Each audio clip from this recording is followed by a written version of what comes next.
All right, so I've got it set up around tied in the back around here. So basically took it around, did this, and then did a half hitch. So over twice, like that. All right, so now we're gonna start hanging them on to form the top. So I'm gonna start with the smallest pieces of cotton rope that I have. I do want this a little more locked into place. Let me see. I'm gonna put a pin in the back, T-pin, just to keep it from moving. It's up to you. So, lark's head over. My favorite knot. It's the hanging knot. So we're gonna work our way up till I have like 18 of them. This person is a B cup, so I'm used 18 approximately on both. I got everything already cut out. I didn't measure it, but I kind of eyed it up. I will try to do some measurements for you. So I'll do 3 on that side and 3 on the other side. I just like to make sure I match things up. So I'm gonna do it in 3s on both sides. These are my shorter ones because I don't have to do as much knotting, so the distance is shorter to get there. Okay.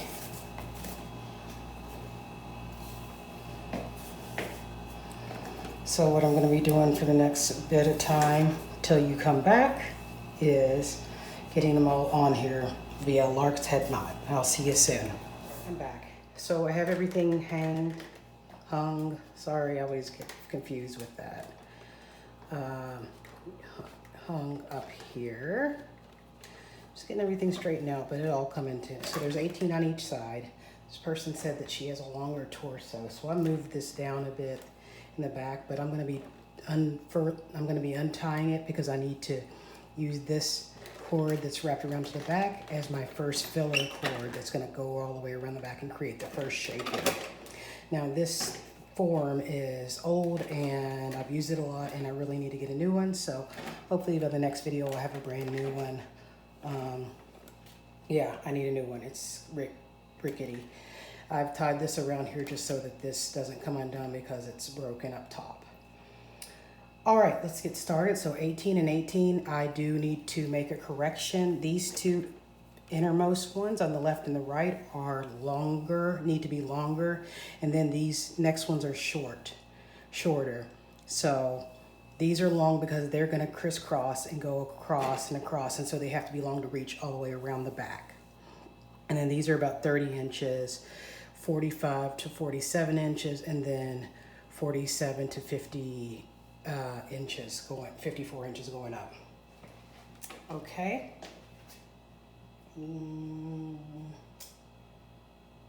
So I've untied the back and I'm going to be using this back that went around the back to stabilize as my first working cord, and I'm going to work diagonally, so like under the bust line to create the shaping.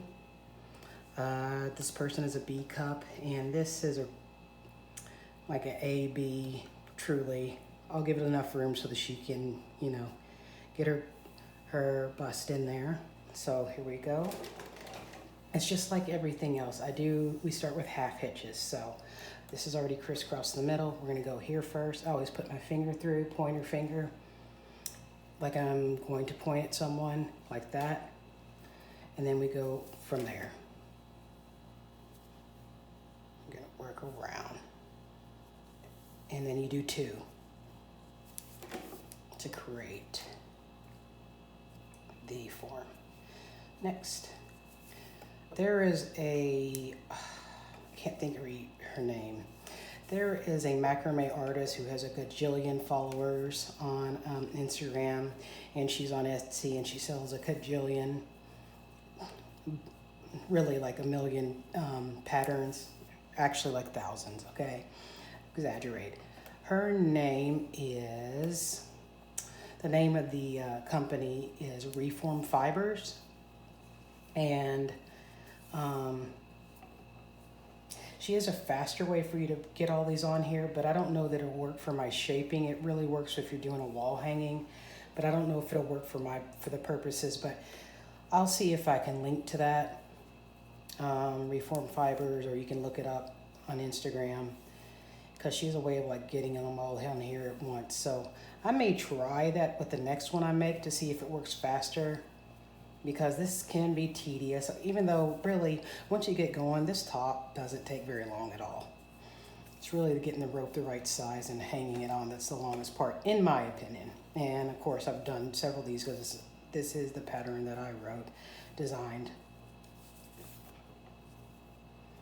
Okay, see how that's taking shape? It's going to go into the bust line.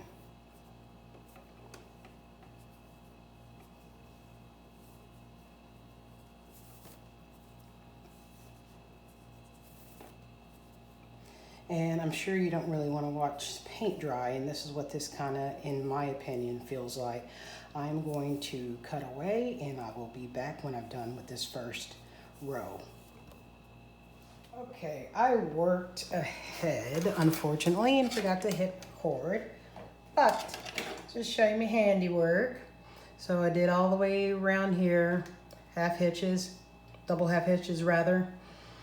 I just call them half hitches for short, but H2, double half hitch, really, because you have to go around twice. I showed you how to do it. Then I've gone ahead and done the second panel down, and there's going to be another third one that kisses up against this one. Leave a little space in here.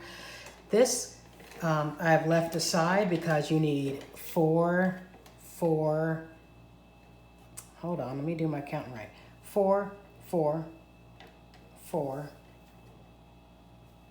So I've left these alone. They don't go into this part, then the second line of half, because these are going to be faux pockets, as you can see from the top. So there's 4, 4, 8, 12, all right, and 16. So now what I'm going to do, since I'm done with this line, I'm going to go ahead and work the other side. The other half hitch lines, I'll let you see a little, since this is supposed to be a tutorial. See that? Make sure that they are taut, pulled tight, as I always say. Pull the one that was further over. No, make sure you pull the one that's right beside it, or else things will get messed up. Just tight at the first, and then you get a little looser so you can create some space in between.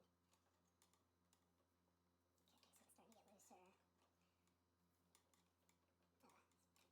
This will be cut at the end, so this top part fringe. So that little one that didn't look so good will be gone. So here we go. So I'm just going to continue on till I have 16 left. All right, so in a moment of clarity, I just thought that it may be useful for a beginner or someone who's never done this before to see how important the technique is with your hands and the way you're holding the rope. So on this last one that I'm hitching on to kiss up against the second row, I do like this. I'm sitting down right now, and so I point my finger through, and then I go over, and I use the thumb to kind of tether it, and then I go around and use my thumb to tether it. And I'm really making sure that I kind of hold up. As I'm pulling this down, I'm holding up so that it makes it tight and it makes a real nice circle. So it's important to hold it like this right arm up. So I'll do the opposite over there. And I'm going to start over on the left side so that you can see that, obviously. So there we go.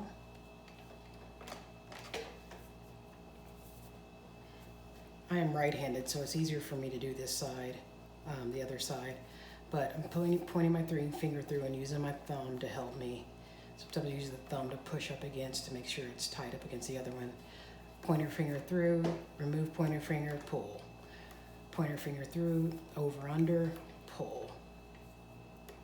You really only need to pull tightly on the second one.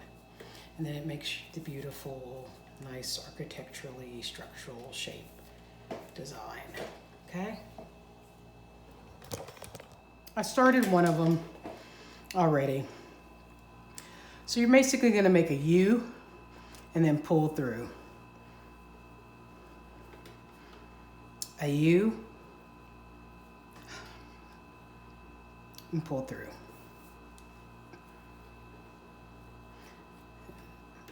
You gotta make sure to get it nicely on the side. It wants to go behind the other one, but you have to fight against that. A U and then pull through. So I'm just gonna do that to the end and I'll be right back. Right, so I'm done with that. I did all the U's and pull throughs. And turn this. You can see it right here. And now I'm gonna start the, taking these apart in fours and doing square knots, left square knots. So, put that back up there. And do my first square knot. Make sure everything's uniform. First one. Make it look pretty. Next one.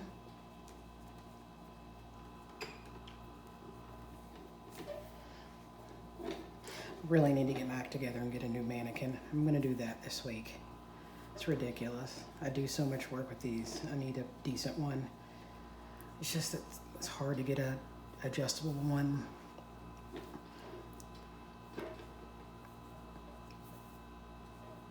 I mean, it's not hard. I just need to order it off of eBay. And then a fourth one.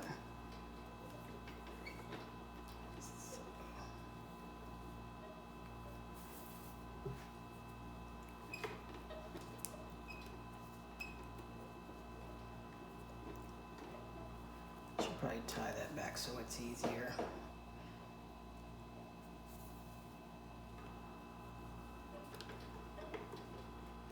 All right, so you got 4. Now I'm gonna do 3. Take 2 from each of the previous, the first and the second. Take 2 cords. Faux pocket is happening. The next 2, 2 and 2, right underneath, in between the 2 of them.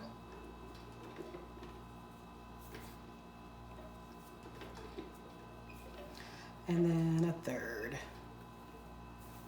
I'm gonna go 4, 3, 2, 1 to make the typical pyramid or triangle shaped. Pyramids are 3D, so yeah, triangle. Now you're gonna take 2, so we're decreasing. I call this decreasing.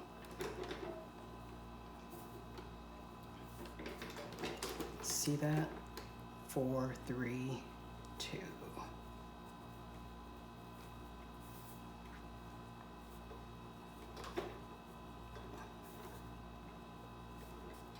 And then 1.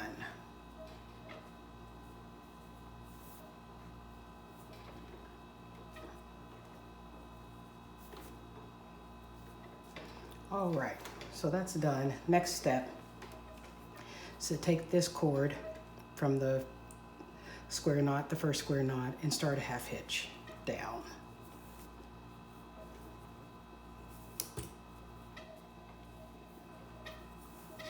Gotten into the groove of this, so I'm going faster now. Remember the pointer finger. Ooh, my neck was hurting from turning it that way. I really need to see a massage therapist. I like to crochet a lot more than I like the macrame anymore because just the macrame is harder on my body, I feel. I don't know why. I don't know. I haven't really thought about it much, but maybe I will think about it more and get back to you. So doing the other side.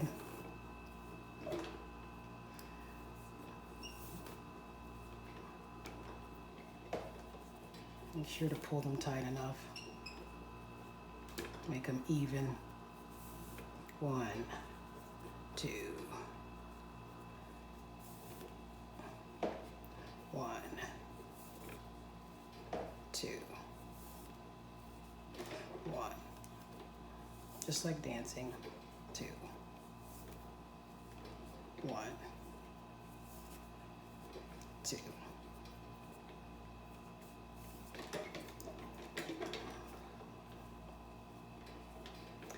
1, 2, 1, 2. All right, now you're going to do another row under the first one. 1, 2, 1, 2, 1, 2, 1, ba, ba, 2, ba, ba. I guess it's kind of a waltz.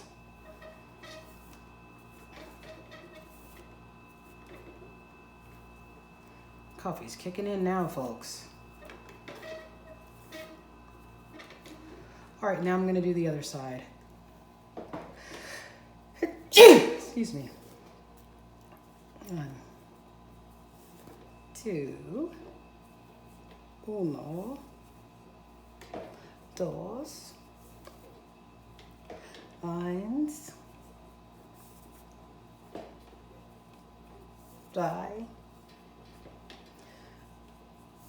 2, okay, I was doing a little German and Spanish there. I've lost a lot of the German since college. All right, now I need to make sure this looks uniform as to the other side. So that side's going down. So I'm gonna make it go that way so it looks symmetrical. So it goes like this. Left over right. Okay. Left over right. So the left, or actually the left is the filler chord and the right is a working chord. So it's right over left actually. And then over here, switch it. Left over right on this side. And then the last one is right over left, so it's symmetrical. So on the right side, it's going that way to the left, and then this way. So all about symmetry. Now keep in mind the person that I'm making for it has a longer torso and is B cup, so this is just really an A. And then this is gonna tie tighter around the back. I have to do the back now. So the front's done. It just needs to be, oh, actually there's one other thing. So I take the 4 in the middle and do this. Just to give it a little bit of flair. Make a square knot. Make another square, alternating square knots. 2, 3, and then a 4th one. So left, right, alternating square knots. Take the 2 in the middle, and you're gonna push them through. Usually I use my crochet hook, it's easier to push them through, but I don't have it on me because I forgot that I even have this adornment, so to speak, this design in the middle. Make a little rose knot, see that? And then to close off the rose knot so that it stays in place, to do another square knot. Pull it up so it's taut. And this is a left square knot for the middle. So there's that, see that? Pretty, huh? All right, finished. B cup. It took me longer because I was recording and I haven't made it in a while, so I can't remember part of how it worked. There she is, with Nirvana playing in the background. Rest in peace, Kurt.